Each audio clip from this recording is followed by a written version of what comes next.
Friends, आपका स्वागत है यूरेका पे। इस वीडियो के माध्यम से हम क्लास 11th के पॉलिटिकल साइंस के चैप्टर 4 को देखेंगे, जिसका नाम है कार्यपालिका एजुकेटिव। दोस्तों, सरकार के अमूमन सभी देशों में 3 अंग पाए जाते हैं। सरकार के 3 अंग होते हैं, जिसे कि हम विधायिका विधायिका कार्यपालिका और न्यायपालिका के नाम से जानते हैं। दोस्तों, इन सभी बॉडीज़ का अपना अलग अलग काम होता है। जैसे कि विधायिका का कार्य होता है कानून का निर्माण करना, तो कार्यपालिका का काम होता है उस विधि को लागू करना, उसका क्रियान्वयन करना। और न्यायपालिका का काम होता है इसको संरक्षण प्रदान करना, या फिर अगर कोई अगर विधि की अवहेलना करता है तो उसको समुचित संविधान के अनुसार जो है दंड प्रदान करना। तो आज हम इस चैप्टर के माध्यम से कार्यपालिका से संबंधित जानकारी को प्राप्त करेंगे, और साथ ही साथ हम देखेंगे कार्यपालिका कितने प्रकार के होते हैं, और साथ ही साथ जो कार्यपालिका की जो मुख्य कार्य है, इन चीज़ों के बारे में भी हम जानकारी प्राप्त करेंगे। आइए, ये वीडियो बहुत ही महत्वपूर्ण होने वाला है। आरंभ करते हैं। दोस्तों, कार्यपालिका सरकार का वह महत्वपूर्ण अंग है जो विधायिका यानी संसद द्वारा बनाने वाली संसद द्वारा जो कानून बनाया जाता है, दरअसल विधायिका संसद को ही कहा जाता है, यानी कि ऐसी संस्था जो कानून का निर्माण करती है उसे हम विधायिका के रूप में जानते हैं। तो कार्यपालिका सरकार का वह महत्वपूर्ण अंग है जो विधायिका द्वारा बनाए गए कानूनों, नीतियों और योजनाओं को लागू करने और उन्हें देश में सुचारू रूप से चलाने का काम करता है। सरल शब्दों में अगर कहें, जहां विधायिका का काम कानून बनाना है, वहीं कार्यपालिका का काम उन कानूनों को ज़मीन पर उतारना है और देश का शासन चलाना है। जैसे कि दोस्तों, आपके बुक में क्लास के मॉनिटर का एग्जाम्पल दिया गया है। क्लास में एक मॉनिटर होता है जो आपके जो क्लास टीचर होते हैं उनके द्वारा जो क्लास का रूल बनाया जाता है, नियम बनाया जाता है, उसको अनुपालन करवाने का कार्य करते हैं। ठीक इसी प्रकार से कार्यपालिका भी एक प्रकार से मॉनिटर की तरह ही कार्य करता है, जो विधायिका के द्वारा जो नियम कानून बनाए गए होते हैं उसे क्रियान्वयन करना, उसे लागू करना, धरातल पे उतारना ही कार्यपालिका का महत्वपूर्ण कार्य माना जाता है। अब हम कार्यपालिका के प्रकार को देखते हैं। कार्यपालिका अपने प्रकृति के रूप में अगर देखें तो 2 प्रकार का पाया जाता है। तो इन 2 भागों में विभाजित जो किया जाता है, इसको राजनीतिक कार्यपालिका और अस्थायी कार्यपालिका के रूप में हम जानते हैं। जो राजनीतिक कार्यपालिका से तात्पर्य अगर हम देखें तो इसमें वे शामिल होते हैं जिन्हें जनता एक निश्चित समय के लिए चुनती है।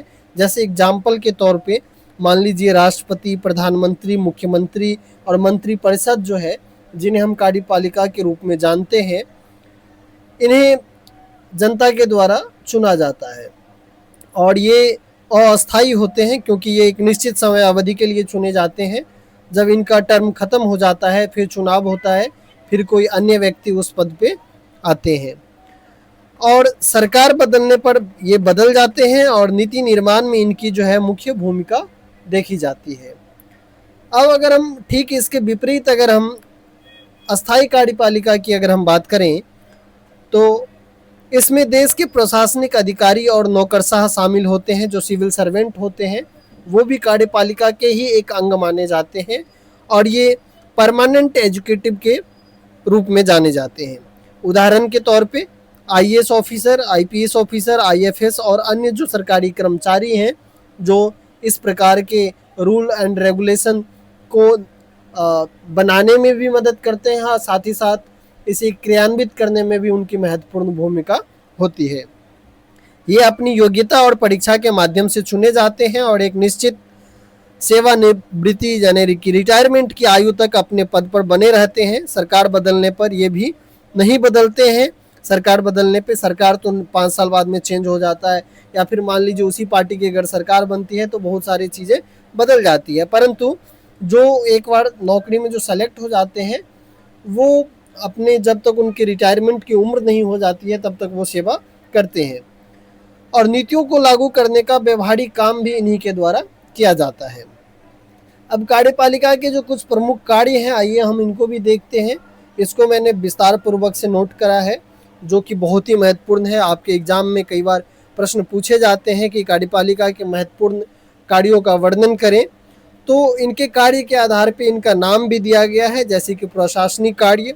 दोस्तों, कार्यपालिका देश का दैनिक प्रशासन चलाती है। इसमें सरकारी नीतियों को लागू करना, अधिकारियों की नियुक्ति करना और विभागों का संचालन करना शामिल है। इसके बाद में अगर हम कार्यपालिका के विधायिकी कार्य को देखें, हम विधायी कार्य को देखें, तो क्या कार्यपालिका विधायिका के साथ मिलकर के कानून बनाने में भी भाग लेती है। बिल प्रस्तुत करना, अध्यादेश जारी करना और कानून को स्वीकृति देने में कहीं न कहीं जो कार्यपालिका है, इनका महत्वपूर्ण योगदान होता है। दोनों ही प्रकार के राजनीतिक कार्यपालिका और अस्थायी कार्यपालिका, दोनों ही प्रकार के कार्यपालिका का इन सभी कार्यों में महत्वपूर्ण योगदान होता है।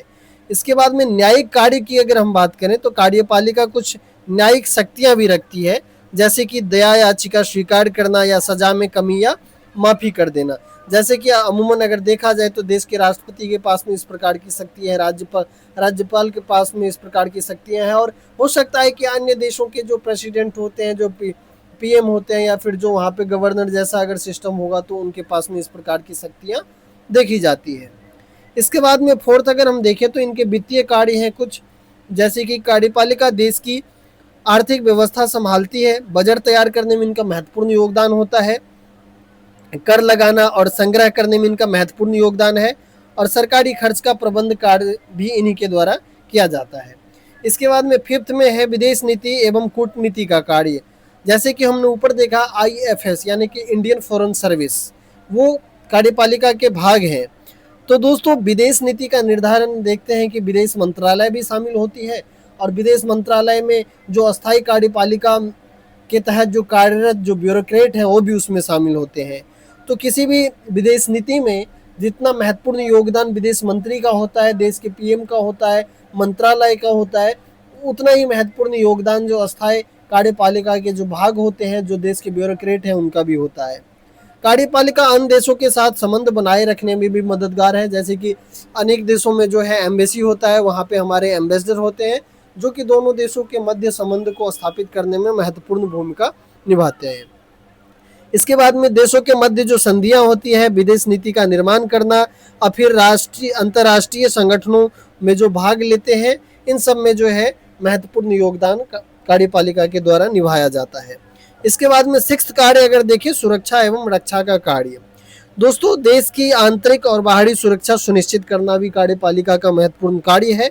जैसे सेना का संचालन भी कानून और व्यवस्था को बनाए रखना अत्यंत महत्वपूर्ण जिम्मेदारी माना जाता है कार्यपालिका का। दोस्तों, इस वीडियो के माध्यम से हमने कार्यपालिका के डिफिनेशन को देखा, साथ ही साथ कार्यपालिका के सभी महत्वपूर्ण कार्यों को भी समझा, जो कि आपके एग्जाम के पॉइंट ऑफ व्यू से बहुत ही महत्वपूर्ण है।